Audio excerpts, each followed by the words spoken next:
Está conformado por una base nitrogenada, Un grupo fosfato y un azúcar. una pentosa y fosfato. Así es. Un grupo fosfato. Entonces, eso es un nucleótido. A ver, ejemplo de mononucleótido. ATP, AMP y ADP. Así es. Esos son mononucleótidos. Dinucleótidos. NADH, FATH, NADPH y FATPH. Así es. El FATH, el NADH. Esos son los dinucleótidos. ¿No es cierto? Y los polinucleótidos. ADN y ARN. Así es, los ADN y ARN. Entonces, lo que vamos a ver el día de hoy es ARN. ¿Ya? Esos son entonces ya un tipo de polinucleótidos. ¿Correcto? Muy bien. A ver, ¿cuál era el nucleótido que se encargaba del segundo mensajero? El nucleótido segundo mensajero, ¿quién era?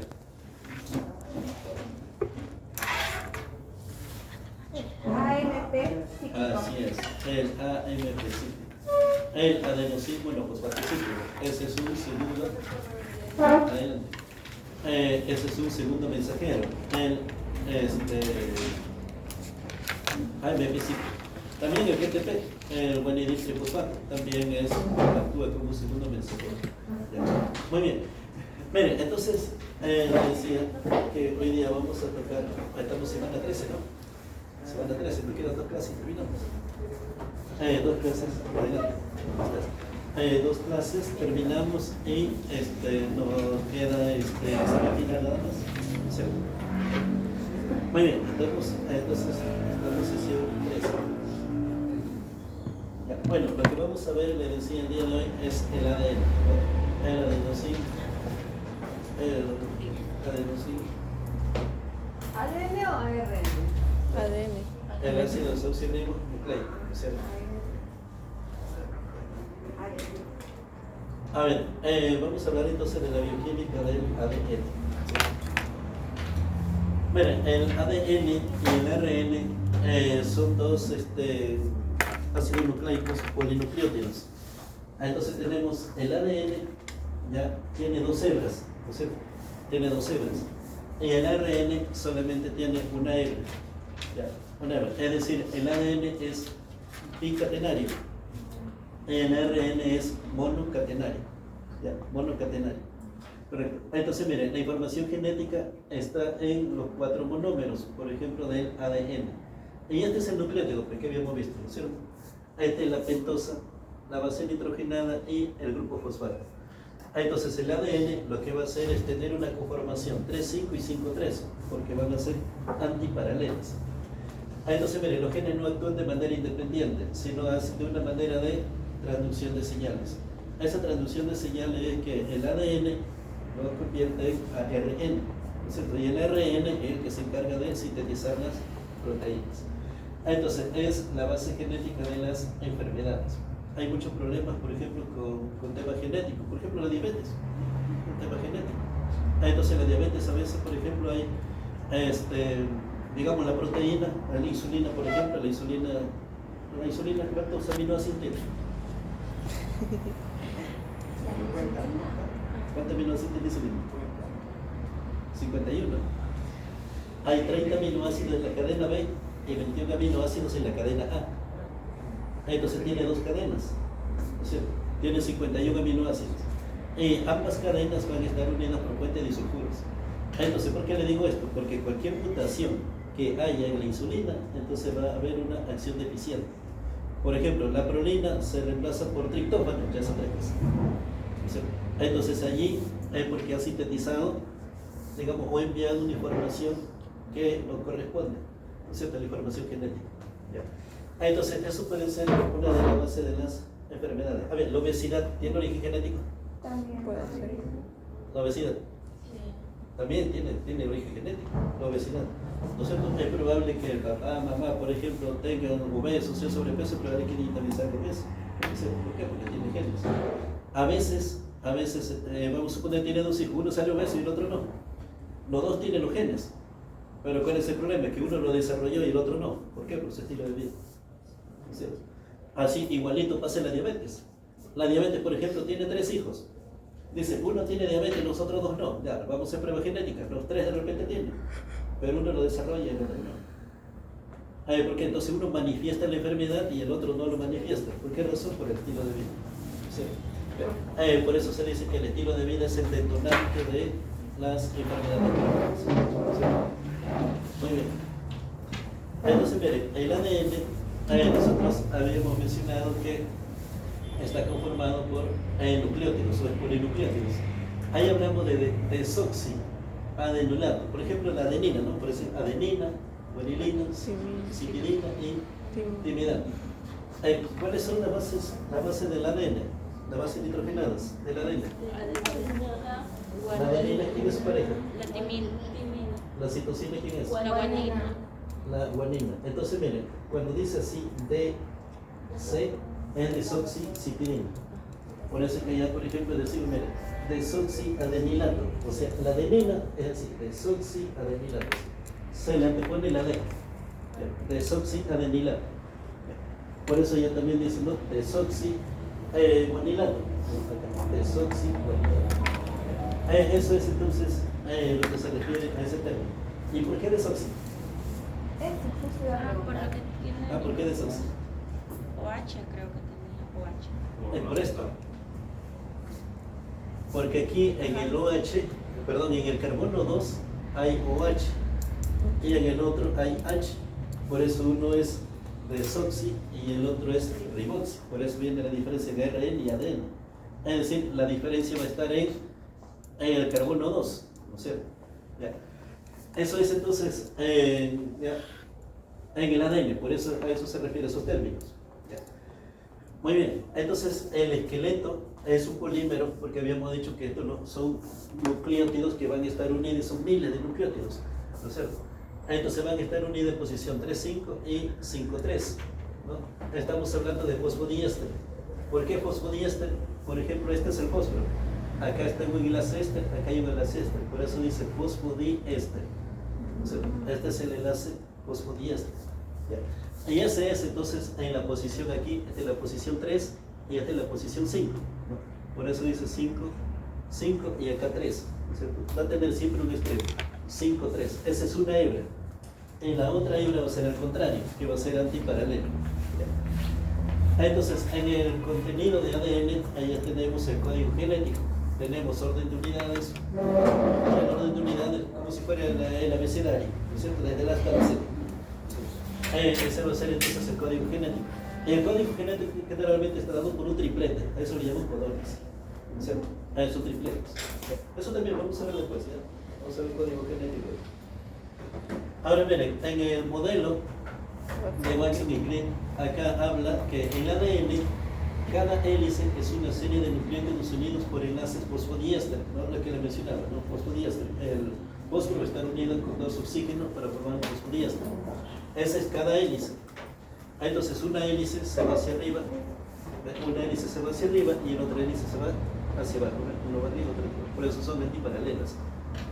Ahora, en cada vuelta, aquí hay una vuelta, ¿cierto? Aquí hay una vuelta.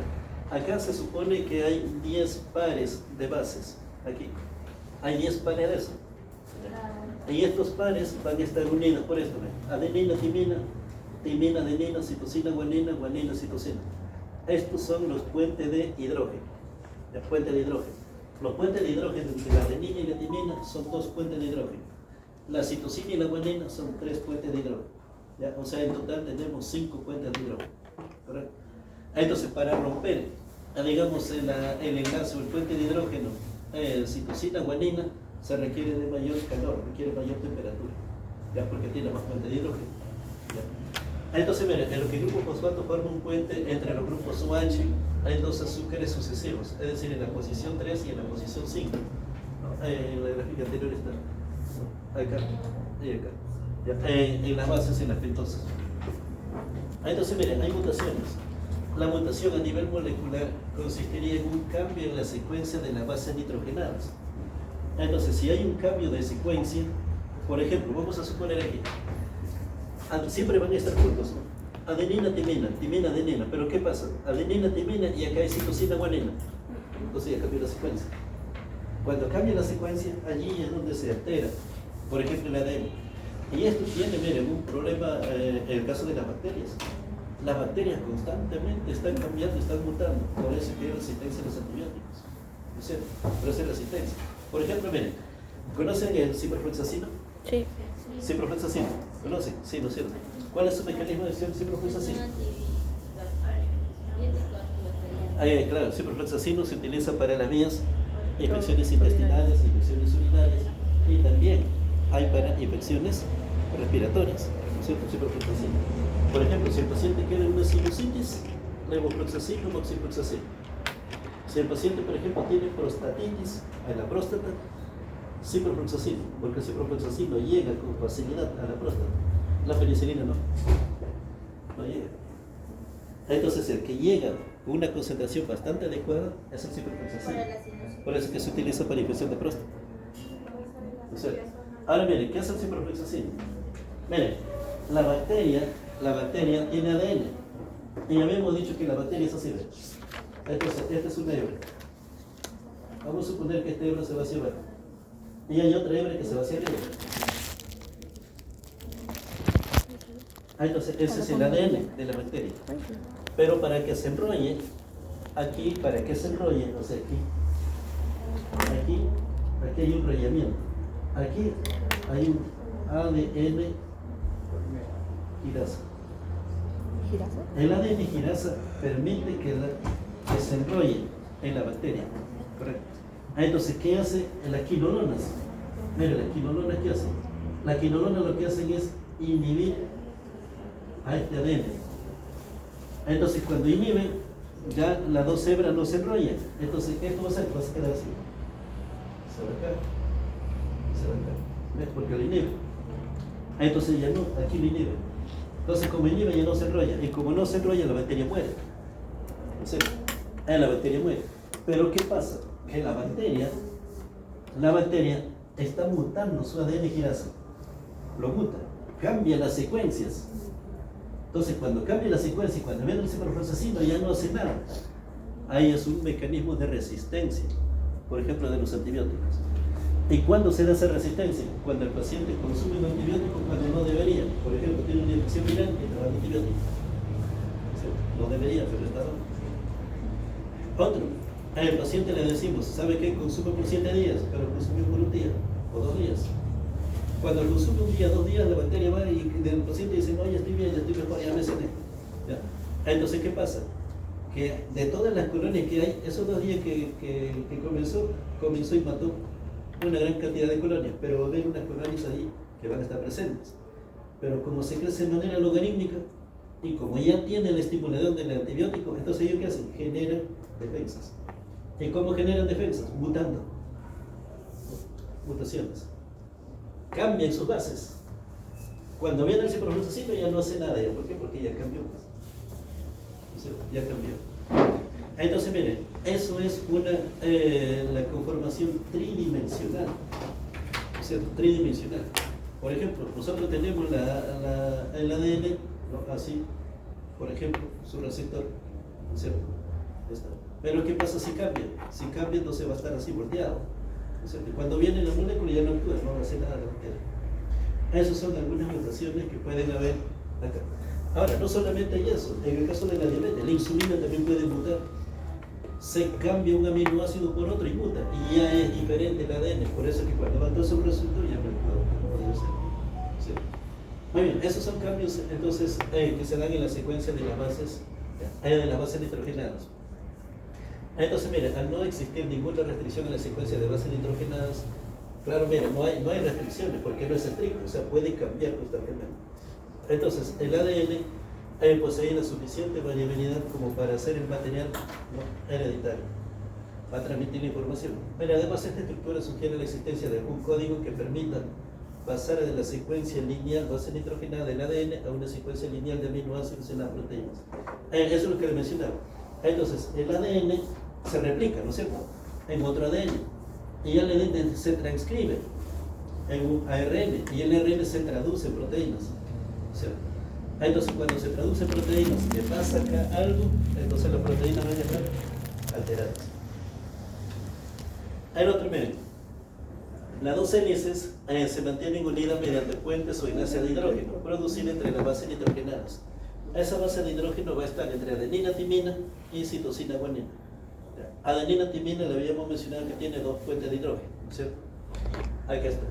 Entonces la adenina de una hélice aparea con la timina, ¿no es cierto? Mediante dos puentes de hidrógeno, adenina, timina. Y el otro es la guanina, ¿no? Acá, los puentes de hidrógeno igualmente, la guanina de una hélice aparea con la citosina. Y eso generan tres puentes de hidrógeno. Tres puentes de hidrógeno. Eso es entonces lo que mencionaba. Miren, y acá también, miren, la proporción de adenina, miren, la proporción es igual al de la timina. Ya.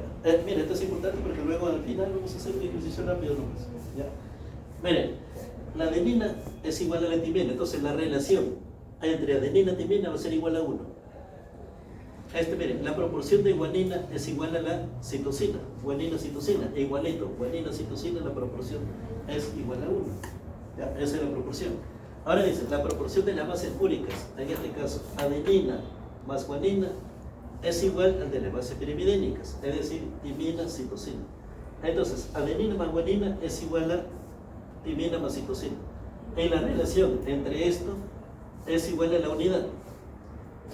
Esto es igual a las bases púricas sobre las bases pirimidénicas. O sea, las púricas, ¿cuántos anillos tenían? Las púricas, 1 o 2 anillos. 2 anillos. Y las pirimidinas, un anillo. Entonces, la relación entre eso también es 1. Mira, sin embargo, la proporción entre adenina, timina y guanina, citosina era característica de cada organismo. Entonces, pudiendo tomar, por tanto, diferentes valores según la especie estudiada. Entonces, este resultado indica que los ácidos nucleicos no eran la repetición monótona de un tetranucleótido, porque son 4, ¿no es cierto? Entonces, existe variabilidad de la composición de base nitrogenada. Entonces, cuando quieren ver, por ejemplo, el ADN de una persona con otra persona o de otra especie, entonces, ¿qué lo van a ver? La relación de esta, adenina, timina, guanina, citosina, cada uno va a tener una proporción distinta. O sea, eso es entonces lo que genera muchas veces, digamos, el análisis de ADN. Ahora, hay varios tipos de ADN. Bueno, podemos identificar algunos. El tipo A, el tipo B y el tipo Z. Entonces, como pueden ver en la imagen, hasta de tipo A, miren con esa imagen, observen el color rojo. El B también, y el Z. Esos son algunos tipos de ADN. Ahora, ¿cuál es este? En el caso, por ejemplo, del DNA de tipo A, cuando está en 75% de humedad, es decir, da una pequeña proporción con agua, requiere de sodio, potasio y cesio como contraiones, ¿no? Entonces, miren, aquí 11 pares de base para un giro completo. Habíamos dicho que eran 10, ¿no es cierto? Sí. 10. Pero en este caso, miren, la DNA tiene 11 pares, ¿no es cierto?, para dar una vuelta. Y tiene un aproximado de 23 santos de diámetro. En el caso del B, la solución al 92% no de humedad relativa y se encuentra en soluciones con baja fuerza iónica. Ese también es doble hélice. En el caso de C, al 66% de humedad, miren, 9 más un tercio de pares de bases para dar un giro completo. Acá tiene 11, acá tiene 9 más un tercio, no llega a 10 tampoco. ¿No es cierto? Este es de tipo C. ¿Ya? Y miren, este de acá tiene 23 astros, tiene 19 astros, más pequeño. Ahora, el ADN Z tiene 12 pares para dar un giro completo. Tiene 12 pares y tiene 18 astros de diámetro. Entonces ahí van a estar, digamos, algunas diferencias, ¿no?, en el tipo de ADN. En el número de pares que da por cada vuelta, ¿no es cierto?, por cada vuelta que da el ADN. Ahí eso le hace pues, tener un curso de zigzag, ¿no? Un curso de zigzag, como ven ahí, ¿no?, en la doble X. Miren, acá tenemos en el ADN con enrollamiento, miren, paranémico. En el caso, por ejemplo, de la doble hélice de tipo B, el enrollamiento es flectonémico. Es decir, para separar dos hélices necesitan girarla como si fuera un sacacorchos. Hace para separar. ¿Han obtenido ADN en el laboratorio? Sí. Sí, de... ¿Han obtenido? Sí, ¿no? ¿Han hecho? No, creo que hay una práctica de eso, ¿no? ¿Qué muestra hicieron? ¿De qué? Vegetal. ¿Ah? Vegetal. ¿Cuál? Vegetales. Una vez hicimos de frutas. Frutas. De fresa. ¿Entendieron el ADN? Sí. Yo era ¿Cómo del sabían equipo de que era Jenny. ADN? Fresa, ¿no? Yo hice de plátano. Ah, de plátano, Era creo. plátano. De fresa también. Fresa hicimos nosotros en la mañana. Es que yo con ¿Lo capilar hicieron en el mundial? Sí, en la mañana. En la tarde. No me acuerdo. Sí, te quedabas tú solita más. Bueno, porque a veces cuando se tiene el ADN, bueno, yo he tenido una vez, así también en práctica, igualito, pero de la espinaca. Borró memoria. Era facilito, rapidito. En el caso de la espinaca. En el caso de la espinaca, agarra, bueno, los reactivos se agregan y lo colocas en un mondadiente. Lo colocas en un mondadiente, ahí comienzas a girar. Giras, y el ADN comienza a enrollarse en el mondadiente. Giras, el ADN enrollado. Así, por ejemplo, esa es una forma. Miren, en otra forma de ADN, ese ya es en sangre. La vez pasada nosotros estuvimos trabajando en la Universidad Winde porque teníamos 100 muestras de sangre. 100 muestras de sangre. Ese fue un trabajo de investigación. Entonces, de esas 100 muestras de sangre, claro que tenía sus reactivos, ¿no? Tenía sus reactivos, son 3 reactivos que se le agregan de manera secuencial. Pero el requisito era que tener una centrífuga de 10.000 revoluciones por minuto. Ahí estaba la clave. Teníamos 10.000 revoluciones por minuto, entonces el ADN, la partícula, se ve que ir hacia abajo. Le agregamos el reactivo y lo precipitaba. Como el reactivo quedaba ahí, lo colocamos en la estufa. Y en la estufa todo el reactivo se evaporaba, ¿no? Se evaporaba. Y el ADN quedaba así, como blanquito al final en el fondo, sus cubitos chiquititos, así, la muestra. Ahí quedaba en el fondo. Esa muestra se llevó a Chile, ya están en Chile. Eso fue en octubre. ¿Para qué? Para ver los fenotipos. O sea, acá el objetivo era sacar sangre de los pacientes para ver cuál era los fenotipos que tenía cada persona. Hay diferentes fenotipos de ADN. Ahora, ¿por qué razón se hacía eso? Eso se hacía para comparar con los pacientes que tenían ¿cómo se llama? Epilepsia, y que estaban tomando anticonvulsivantes. Generalmente tomaban la gabapentina, tomaban la carbamazepina. Entonces, a esos pacientes sacamos una muestra de sangre por el hospital de la policía, el hospital militar. Ahí había un médico, agarraba, nos sacaba muestra de sangre. Lo llevamos al laboratorio, teníamos. Entonces, ¿para qué? Para ver cómo influenciaba el gen en la respuesta al medicamento, en este caso anticonvulsivantes. Eso, no sé si ustedes vieron la conferencia que hizo una vez en la universidad de acá, el doctor Valdera. Sí, era policía, creo, ¿o no? Ya. Ese doctor es el que está trabajando en Chile, porque trabaja en la Universidad de Chile. Ya, Ahí mostró me su acuerdo. máquina, no sé, Sí. ya, con él es que estamos trabajando, con el doctor Valdera. Él trabaja en la Universidad de Chile. Estuve en Lima, lo sabe. Estuve aquí en Lima. Ahora, bueno, ahorita estoy en Chile. Entonces, ahí comenzamos a trabajar con el ADN. ¿No? Acá en el Perú no tenemos esa máquina para hacer los fenotipos. En la Universidad de Chile sí lo tienen. No, ellos son los que comienzan a trabajar. Ya no se tienen los resultados, ya nosotros analizamos. Bueno, miren, eso es entonces los tipos, ¿no es cierto? Ahora acá, el ADN cuadruplexo. En este caso, las unidades in vitro, sin vitro, ¿no? Empleando, por ejemplo, polinucleótidos que solamente contienen guanina. En este caso se piensa que el ADN cuadruplexo, en este caso telomérico, serviría para proteger los extremos cromosómicos y la degradación enzimática. Es decir, este ADN cuadruplexo trata de proteger cualquier oxidación, por ejemplo, que pueda realizar algunas enzimas, sobre todo allá en los extremos cromosómicos.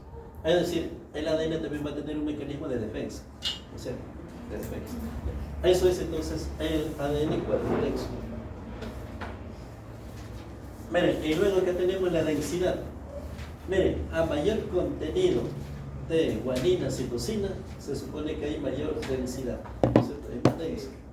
¿Por qué? Porque habíamos dicho que forma 3 fuentes de hidrógeno, ¿no es cierto?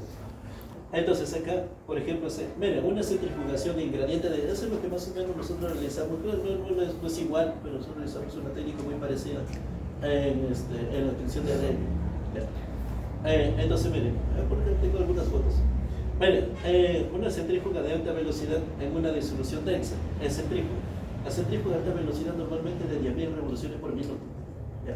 Por eso es que necesitamos una que Ahora, ¿por qué razón? Se utilizaba de plástico. el tubo de ensayo de plástico. Si le coloca de vidrio en el tubo de ensayo a 10.000 revoluciones, revienta. Se rompe, hay bastante riesgo de que se rompa el tubo. Yo le digo porque nosotros hemos hecho, se ha reventado el tubo. Se ha reventado, ¿ya? Dentro de la centrífuga. ¿Ya? Por eso es que cuando es así, se utilizan así tubos, pero que sean de plástico. ¿Ya? De plástico. Entonces, miren, en una solución de bajo peso molecular se produce un equilibrio entre las dos fuerzas opuestas. Y por eso se produce un gradiente de densidad que aumente la dirección de la fuerza centrífuga. Si añadimos, por ejemplo, una molécula de ADN y ya agregamos la muestra, entonces esta migrará hacia el fondo del tubo hasta llegar a un punto que la densidad de absoluto no sea baja. Entonces se coincide con la densidad del ADN centrifugado. Es algo parecido a esto. Entonces en el ADN, acá tenemos por ejemplo el paso 1, miren la centrífuga. Aquí le agregamos cloruro de cesio. Luego ya comenzamos a ver la centrifugadora con cloruro de calcio. Luego igualito cloruro de calcio. En el paso 4 ya aumenta la densidad y abajo va a haber un orificio. Por ese orificio sacamos las muestras. Diferentes fracciones, como si fuera como una cromatografía, lo separan por densidades. Esto de aquí lo separan pero por densidades. Entonces acá se van teniendo diferentes fracciones. Esa es entonces una forma de obtener ADN. En el caso de nosotros, por ejemplo, no utilizamos esta técnica. No utilizamos, porque a nosotros no nos interesaba esto. A lo que nosotros interesaba era el ADN en sí. Entonces, ¿qué hicimos? Solamente el tubo de ensayo. Como le habíamos agregado reactivos, y los reactivos son solventes, estaban aquí, teníamos una gradilla, colocamos en la estufa a 40 grados centígrados, comenzaba a evaporarse. Pero se demora por lo menos una semana. Una semana en la centrífuga. Se eliminaba y no quedaba así, como un color blanquecino, quedaban pegadas en el tubo de ensayo. Ese era el ADN. Bueno. Bueno, entonces, habíamos visto el ADN azul. Esto es adicional. Yo se lo voy a pasar a esta diapositiva, ¿ya? Porque lo que ustedes tienen en el Canvas es hasta acá nomás. Hasta ahí no todo. En el Canvas. Yo. Ahora, aquí estoy adicionando una diapositiva más. ¿Ya? También lo voy a pasar. ¿Ya? Este es el ADN, entonces. ¿Ya? El ácido desoxirribonucleico. Entonces habíamos dicho que el modelo es de doble hélice, ¿no es cierto? Ella describe la molécula de ADN con un doble enlace. Mire, cada 10 pares de nucleótidos alcanza para dar un giro completo, es el ADN normal. Pero hemos visto que hay otros ADN que tienen 9 pares, que tienen 11 pares, que tienen 12 pares, ¿no es cierto? En lo normal, en promedio, estamos hablando de 10 pares. Eso es entonces el ADN. Mire, el modelo de doble hélice del ADN representa abreviatura de un segmento de ADN. Entonces lo que está aquí, estos son las bases nitrogenadas. Entonces para afuera, ¿quién está? Para afuera están los grupos fosfato y la pentosa. ¿Quiénes están para adentro? Para adentro están las bases nitrogenadas. Eso es. Ahora, acá igualito, ¿no? 3, 5 y de arriba 3, 5. ¿No? Antiparalelos. A ver aquí. A ver, ¿qué constituyente mantiene el esqueleto del ADN?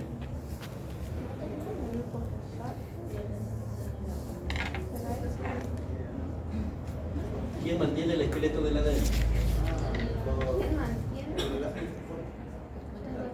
¿Quién es el esqueleto? ¿Esto o esto?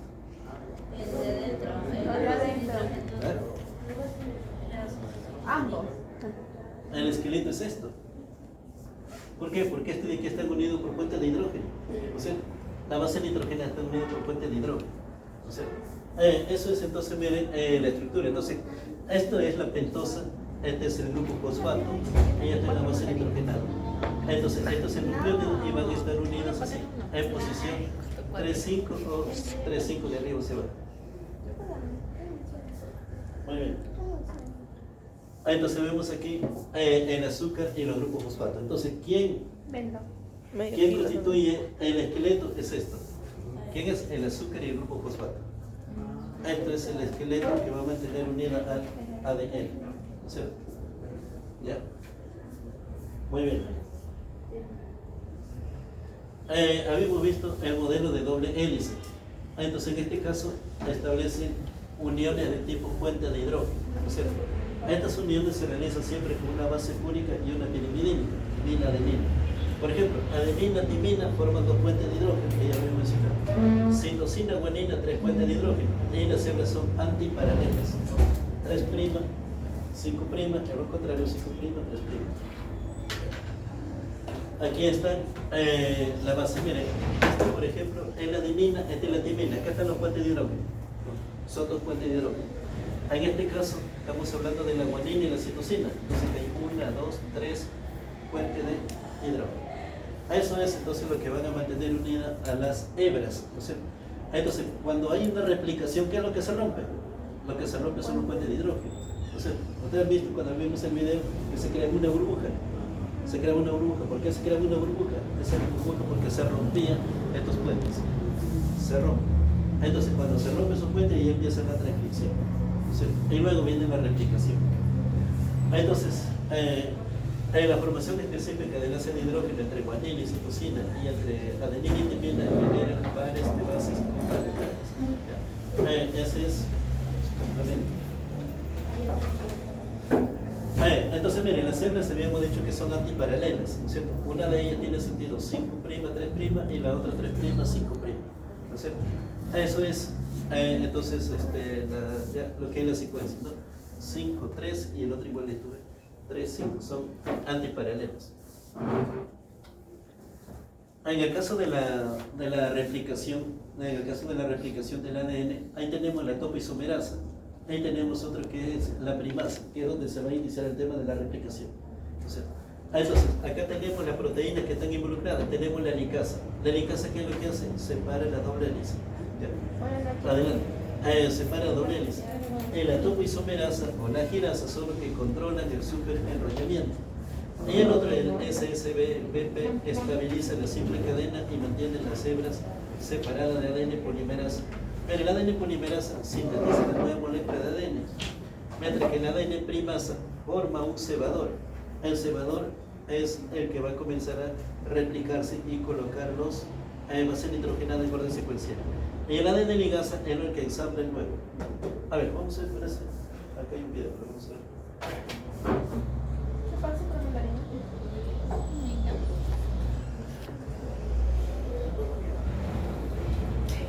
Una mandarina. Hola, mierda. ¿Qué tanto te queda? Abajo de aquí mismo. 20 de 33, 9 de abril. Replicación del DNA.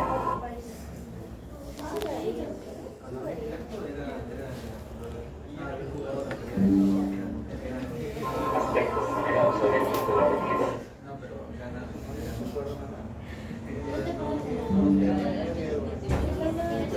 A ver, algo rápido, miren, lo que es la replicación.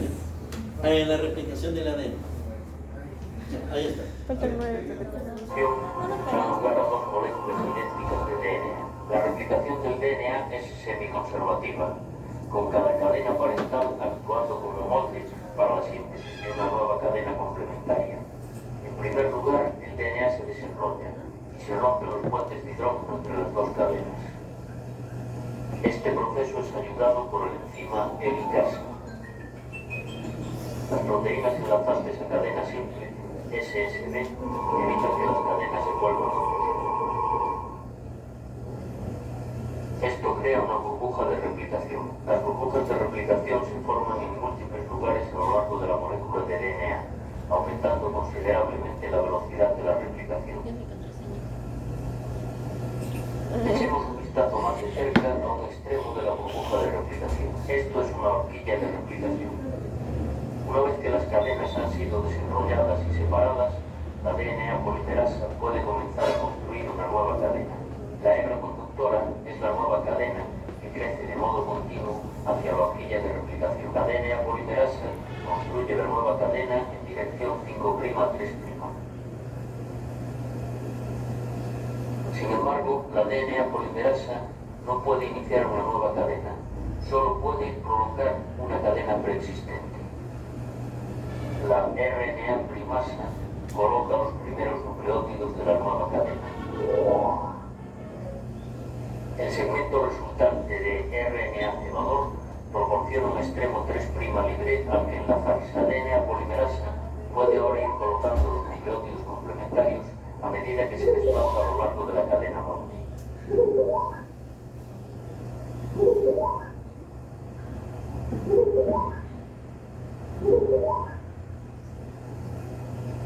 Obsérvese que la DNA polimerasa lee la cadena Monti en dirección 3'. La hélice continúa desenrollándose y abriéndose, permitiendo a la hebra conductora crecer de modo continuo en la dirección de la horquilla de replicación.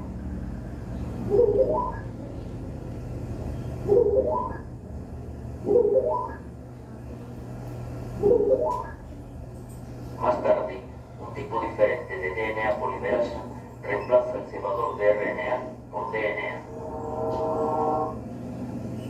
¿Cómo se forma la nueva cadena de DNA? Veamos el proceso con más detalle. Echemos un vistazo más de cerca a la construcción de la nueva cadena de DNA.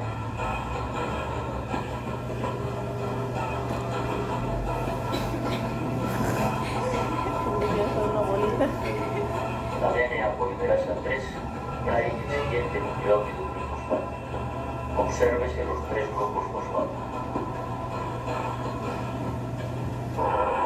La energía es liberada cuando se rompe este enlace. Esta energía se usa para polimerizar la nueva cadena de DNA. La polimerización es el proceso por el que se forman las nuevas cadenas. Observemos el proceso de acción otra vez.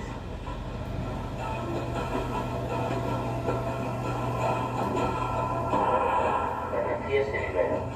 El fosfato se une al grupo H libre. Los puentes de hidrógeno se forman entre los nucleótidos. Así es como se polimerizan las nuevas cadenas de DNA.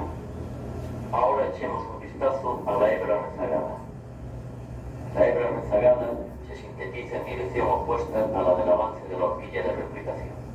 La hebra rezagada es la nueva cadena que crece de modo discontinuo, alejándose de la horquilla de replicación. En primer lugar, la RNA primasa añade un fragmento de RNA cebador. Entonces, la DNA polimerasa comienza a sintetizar la nueva cadena de DNA.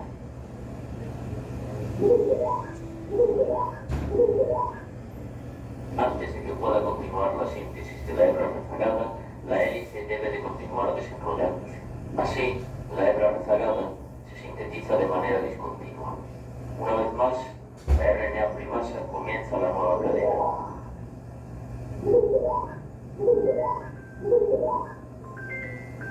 Los tramos discontinuos se denominan fragmentos de Okazaki. Al igual que en la hebra conductora, una DNA polimerasa diferente cambia el cebador de RNA por DNA. Esta DNA polimerasa cambia el RNA por DNA.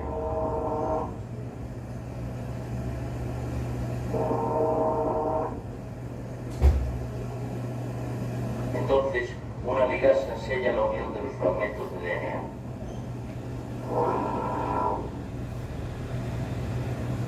La replicación continúa de este modo a lo largo de la hebra rezagada, sintetizando fragmentos a medida que la hélice se desarrolla.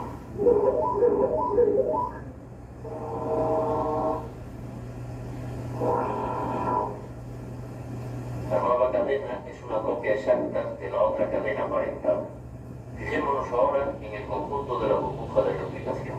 Las hebras conductora y rezagada comienzan a replicarse trabajando en direcciones opuestas.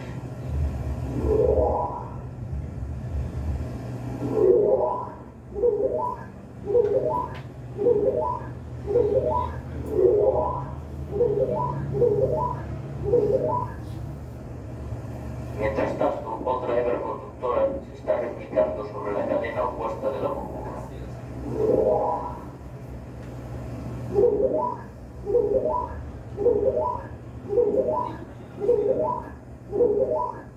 Hay una segunda hebra rezagada en el extremo opuesto.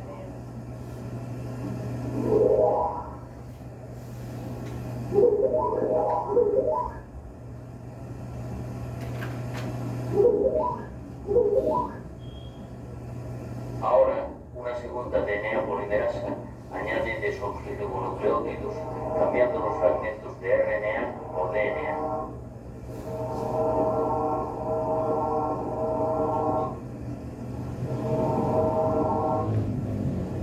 Finalmente, una ligasa sella la unión de los fragmentos de DNA.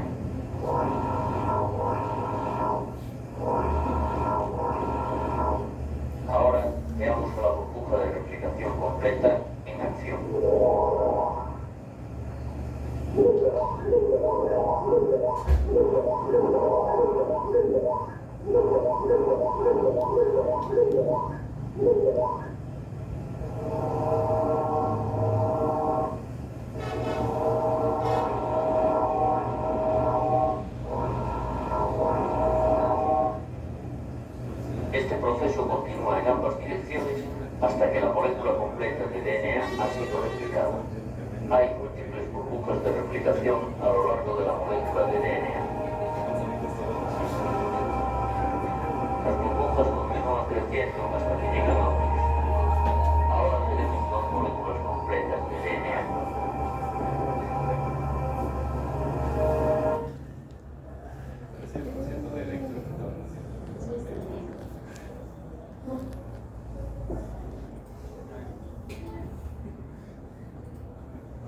Entonces ven, ahí participan el ADN polimerasa, pero hay 2 tipos, ¿no es cierto? El polimerasa 1 y el polimerasa 3.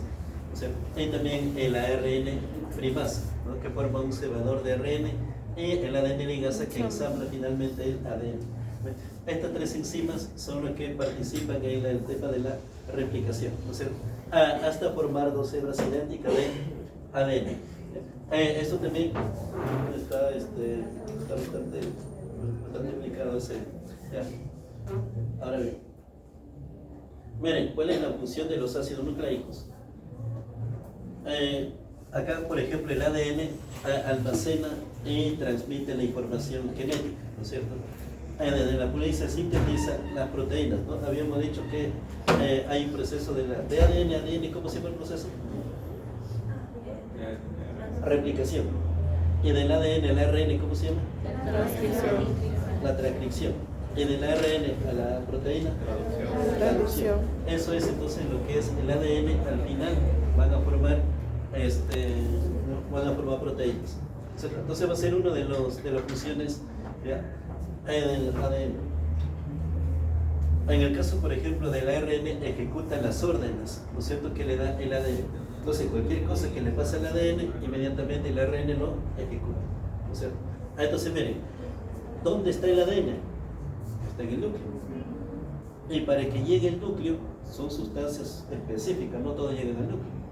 Por ejemplo, cuando una persona consume estrógenos, los anticonceptivos, esos tienen receptores nucleares y llegan, por ejemplo, al ADN. ¿Ustedes han escuchado que algunos anticonceptivos pueden producir cáncer? Sí. Cuando es continuo, ¿no es cierto? Cuando es continuo. Entonces, ¿por qué razón? Porque continuamente está estimulando el ADN, y eso con el tiempo puede causar cáncer. Por eso es que el anticonceptivo a veces se utiliza, por ejemplo, 2 años, 3 años, y luego dice descansa un tiempo, ¿no? Utiliza otro método y luego nuevamente empieza con anticonceptivo. O sea, no seguido por mucho tiempo, ¿no es cierto? Aunque ese por un lado, pero por otro lado también puede proteger. Por un lado puede producir cáncer de mama, pero por otro lado evita cáncer de cuello uterino, por ejemplo. O sea, entonces va a tener su pro y su contra, ¿no es cierto? El tema del ADN. Ahora mira, el ARN ejecuta las órdenes del ADN. Entonces, los ácidos nucleicos son biomoléculas orgánicas formadas, ya habíamos visto, carbono, hidrógeno, oxígeno, hidrógeno y fósforo, constituidas por unidades básicas llamadas nucleótidos, ¿no es cierto? Por tanto, son polímeros de nucleótidos. Esas son algunas de las funciones de los ácidos nucleicos. Ahora, vemos acá la nomenclatura de algunos de ellos. Por ejemplo, las bases, la adenina, la desinaadenosina y la desoxiadenosina. En el caso de la adenosín monofosfato, acá tenemos la de desoxiadenosina. Por eso, miren, cuando ustedes encuentren así adenosín monofosfato, pero cuando encuentren con D, ¿qué cosa es? La desoxiadenosín monofosfato, ¿no es cierto? Entonces van a ser moléculas diferentes. Igualito acá, guanidil, desoxiguanidil, citidin, desoxicitidin. Acá tenemos la desoxitimidin, ¿no es cierto? O ácido desoxitimidin. Ahí tenemos el uridin, ¿no? Uridin monofosfato de ácido uridin. Esos son entonces, digamos, en la nomenclatura, ¿no es cierto? Lo que es una representación abreviada. Citidina, ahí está citidina, y la desoxicitidina, ¿no? Pues con D, ahí está, desoxicitidina. En este caso la desoxicitidin monofosfato, ¿no? Esos son entonces, miren, lo que son las bases nitrogenadas, ¿no? Las bases adenina, guanina, citosina, timina y uracila. Ahora vemos, en la estructura primaria. En la estructura primaria podemos ver aquí, esa es la estructura primaria. En la estructura primaria nosotros tenemos, por ejemplo, lo que son los nucleótidos, ¿cierto? Los nucleótidos. Este es un nucleótido, base, pentosa, fosfato. Esa es estructura primaria.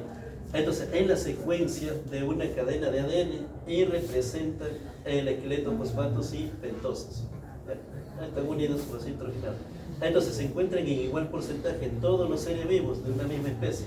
Su mensaje genético también va a ser similar. En el caso reside la información necesaria para la síntesis de proteínas. Eso es en la estructura primaria. Ahora podemos ver acá lo que es la estructura secundaria, ¿no es cierto?, del ADN. En la estructura secundaria sí ya podemos apreciar, por ejemplo, un poco ya más complejo, ¿no es cierto? Ahí basándose en estos datos, por ejemplo, Watson y Crick proporcionan la estructura de doble hélice. Ella está formada por dos cadenas, ¿no? En este caso, ¿no?, en la estructura lo que ya habíamos mencionado, ¿no es cierto?, dos cadenas que son antiparalelas, ¿no? Están constituidas por bases nitrogenadas, son 10 bases por cada vuelta. Eso es entonces en la estructura secundaria. Entonces la estructura primaria me representa una hebra, en la estructura secundaria me representa dos hebras. Bueno, acá tenemos también algunas estructuras, por ejemplo, habíamos dicho que son de 10 pares, ¿no es cierto?, de bases nitrogenadas. Acá tenemos en algunos datos, por ejemplo, acá nos dice que presentan dos cadenas de polinucleótidos, ¿no es cierto?, y son antiparalelas. ¿Ya? Entonces, las cadenas son complementarias. Entonces, cada uno va a tener su complemento, ¿no es cierto? Por ejemplo, de adenina, timina, citosina, guanina, sus complementos. Entonces, las cadenas van a presentar también un esqueleto. El esqueleto le habíamos dicho que es el grupo fosfato con la pentosa, ¿no es cierto? Eso forman el esqueleto. Y van a formar puentes de hidrógeno. Bueno, también habíamos mencionado adenina, timina, 2 puentes, citosina, guanina, 3 puentes de hidrógeno. La doble hélice, mira, da una vuelta de aproximadamente de 34 angstrom, una distancia de 2 pares de nucleótidos, en este caso de 3.4 angstrom, lo que representa 10 pares, ¿no es cierto?, de base nitrogenada por cada vuelta, y un diámetro aproximado de 20 angstrom. Esas son entonces algunas características físicas. Por último, algún cambio en la mutación en la secuencia de los nucleótidos alteren la información genética. Entonces, eso es lo que lleva muchas veces a las enfermedades que son de tipo genético. O sea, mira, ¿cuántas enfermedades son de genético y no se curan? A ver, ¿qué enfermedad genética que no se cura? La diabetes es una, otra. El asma. El asma. ¿Cuál? Asma. ¿El albinismo se cura? No. ¿También es genético? ¿Qué enzima le falta al albinismo?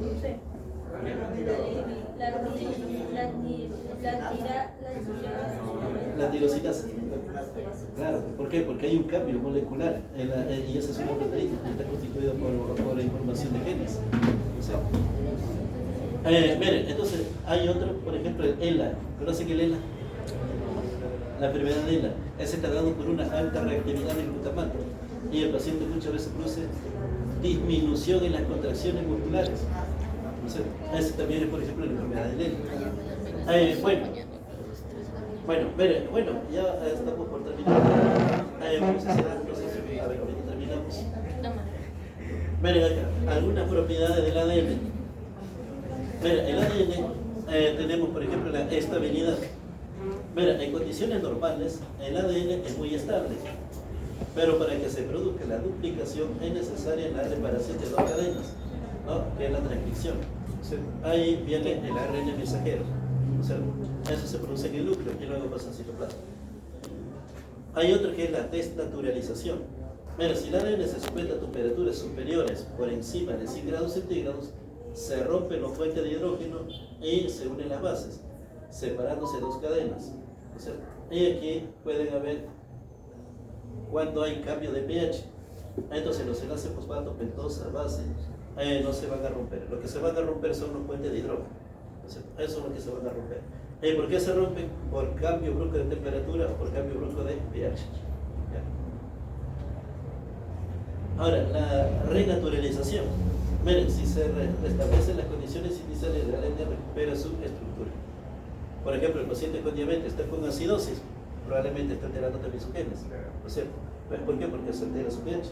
¿No? Un paciente con fiebre, igualito. ¿No? Ahora, hibridación. Si se denaturaliza una mezcla de ADN de distintas especies, entonces en la renaturalización aparecerían formas híbridas. A eso se llama hibridación de ADN. ¿No? Por eso que a veces viene el tema de la clonación, pues. ¿Cierto? Muy bien. A ver acá. Pregunta, si acá terminamos. A ver, ¿qué productos originaría la hidrólisis total de un ácido ribonucleico?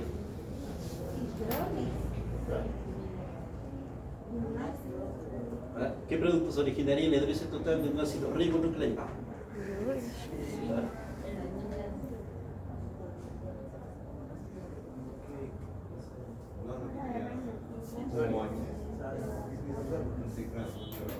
El ARN, miren, aquí lo que va a suceder es hidrólisis del ARN originaría el ácido fosfórico, la ribosa, la adenina, guanina, citosina y uracil. El ácido que ribo.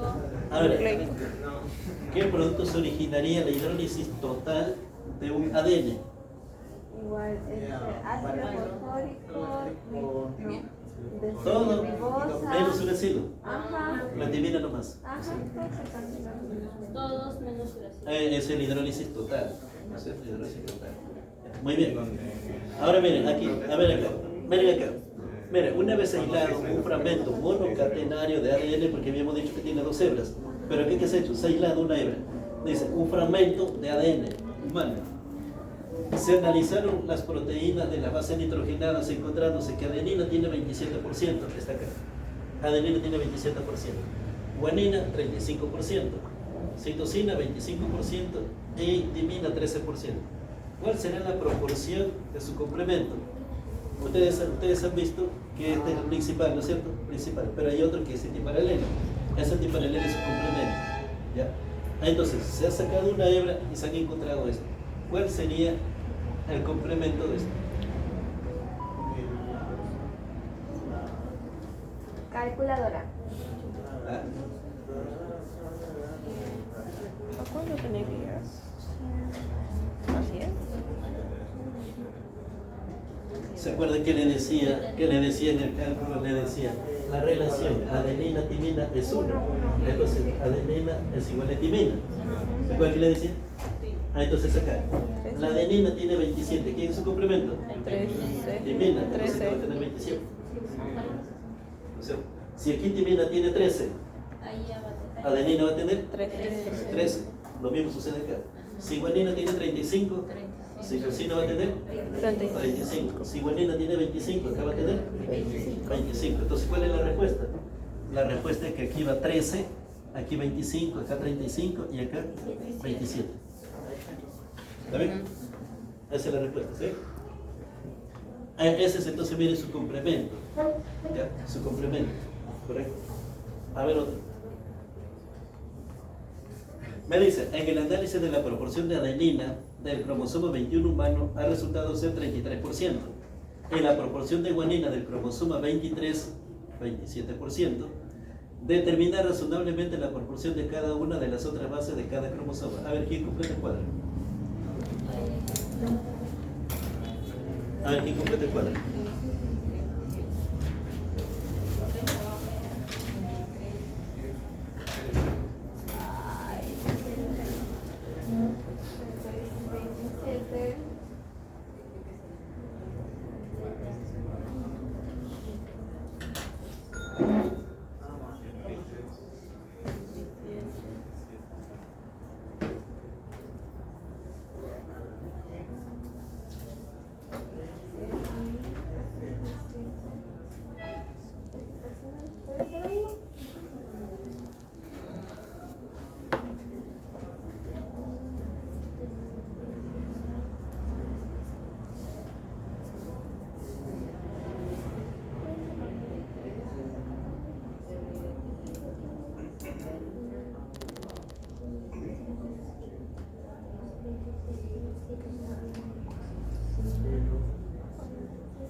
22.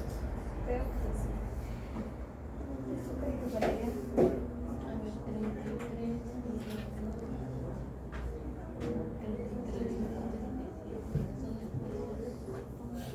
33, 33, voy a completar.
¿Tienes para examen?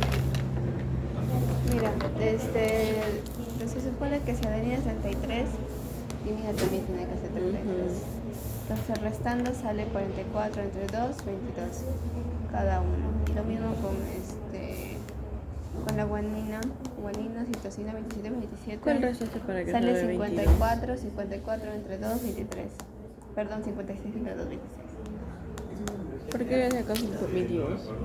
Porque es 33 más 33, 66. Ah, cierto. Y 44 entre 2. Entonces sería 22. Pero está bien, ¿qué dicen? Se me han olvidado.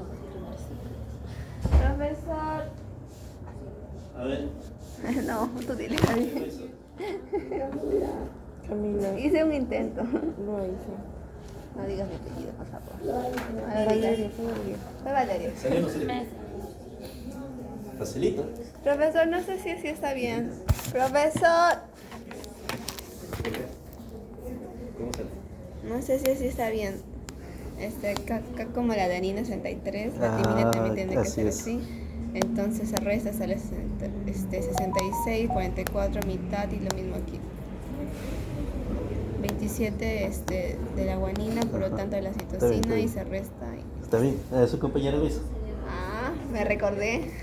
Miren, a ver, aquí fácil, miren. A ver, la adenina. perdón. Porcentaje. La adenina, 33. ¿Quién es su complemento? La timina. Entonces la timina va a tener 33. Porque son iguales. Habíamos dicho adenina, timina. Es igual. Entonces, 33 más 33, 66. 66. Se supone que todo esto es 100%. 100 menos 66, 44. 44. Entre 2, 22. 34. 22 para guanina y 22 para citosina. 34. 34. 34. Entre 2, 17 sería en todo caso, ¿no? 17, ¿no? 17. Claro. 33 más 33, 66. 66, para 100 falta 34, ¿no? 34. Entonces 34, entonces sería 17 cada uno. 17. ¿Sí? Entonces la respuesta es 33, 17, 33, 17. Sumando me debe dar 100%. ¿Ya? Sumando debe dar 100%. A ver, hagan lo mismo para el otro. ¿Cuánto sale aquí? En el otro. 27. Ay, perdón. 23. En el otro. Ya. Claro. Aquí tiene guanina, tiene 27, ¿no es cierto? 27. Citosina tiene 27. O sea, son 54. Adenina y timina. Para 100, ¿cuánto falta? 46. 46, ¿no? Entre 2, 23. 23 para timina y 23 para adenina. ¿Está bien? Sí, ahora sí, ¿no? Sí, Ya está, profesor. fácil, fácil. Ahora miren, esta pregunta. Dice, ¿cuál de las cromosomas de la cuestión anterior presenta mayor resistencia a la desnaturalización por el calor? A ver, ¿quién presenta mayor desnaturalización? ¿El cromosoma 21 o el cromosoma cromosoma 23.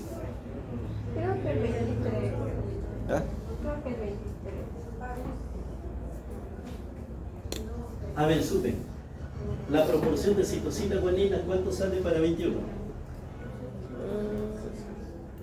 Habíamos dicho que aquí es 27, ¿no? No, 17. ¿no? 54. 17. 17 más 17, 34. 34. ¿no? Ujú.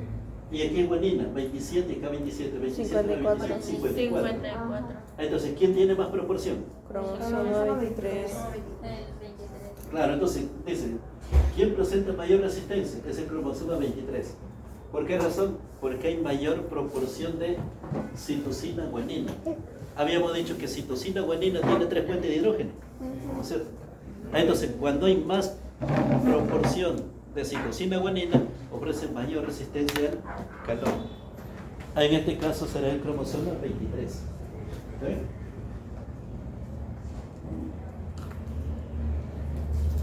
Estaba viendo que. Ese es entonces el cromosoma 23. ¿No fácil, no? Claro, ¿no? Sí. ¿Está bien? Listo. A ver, miren, me dice, en una muestra de ADN aislada de una determinada especie del organismo eucariota, la timina representa el 14% de la totalidad de las bases, para decir el porcentaje del resto de la base de la muestra. Le construimos. A ver, ¿cuánto sale? El mismo razonamiento del anterior. ¿Cuánto era?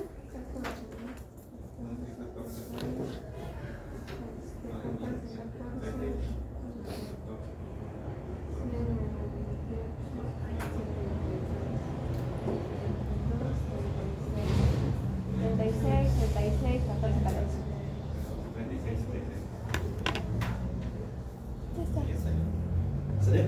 36 la citosina con la guanina. 36 cada uno. Sí. ¿Cuánto sale? 36, 36, 14, 14. Ya. ¿Salió? Sí. A ver. Miren, si la timina representa el 14%, la adenina debe de estar en el mismo porcentaje, o sea, 14%, ¿no es cierto? Queda, por lo tanto, 100 menos 14 menos 14, 72. En ese caso sería 36. 36. ¿Está bien? 36% para guanina y 36% para citosina. Ya. Listo. Eso es entonces acá lo que tiene que ser es que 14, que 36, 36, ¿cierto? 72 más 28, 100%. Bueno, eso es entonces algunos ejemplos. La otra semana vamos a hacer ARN y vamos a tener también otros ejemplos parecidos. Ya, ARN. Ahora sí se comprendió todo el ejemplo. Sí, profesor. Todo el ejemplo es eso de los fuentes de hidrógenos, de 2, 3. No, aparentemente no dice nada, pero cuando hacemos el análisis, entonces allí sí nos sirve de ayuda. Pues. ¿No es cierto? Ya. No se le voy a mandar el PPT, pues.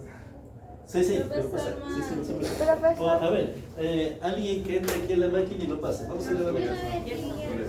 Al grupo. Delegado. Delegado. Subdelegado. Profesor, el examen final va a venir con estos ejercicios. Bueno, Profesor, que venga unos 5 ejercicios. ¿De qué semana va a venir?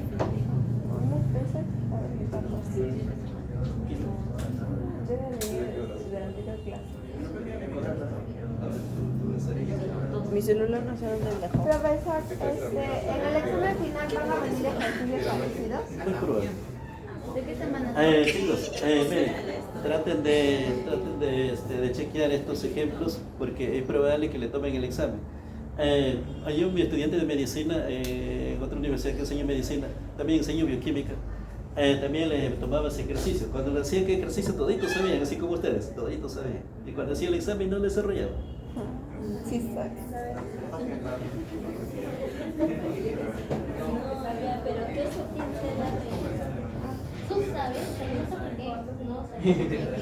Es que yo siempre de la chica.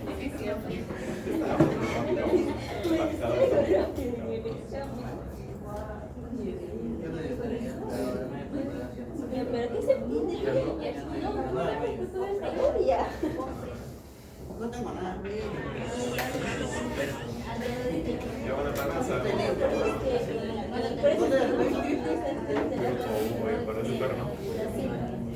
Bioquímica era, ¿no? Manda la uva y de ahí lo pasa. Ya, bueno.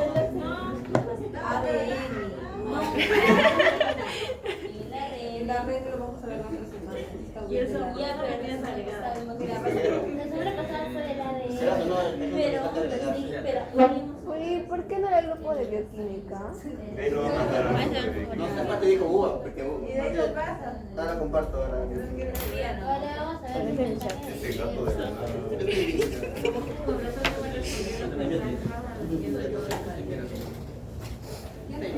Chicos, entonces ahí tienen sus. Esa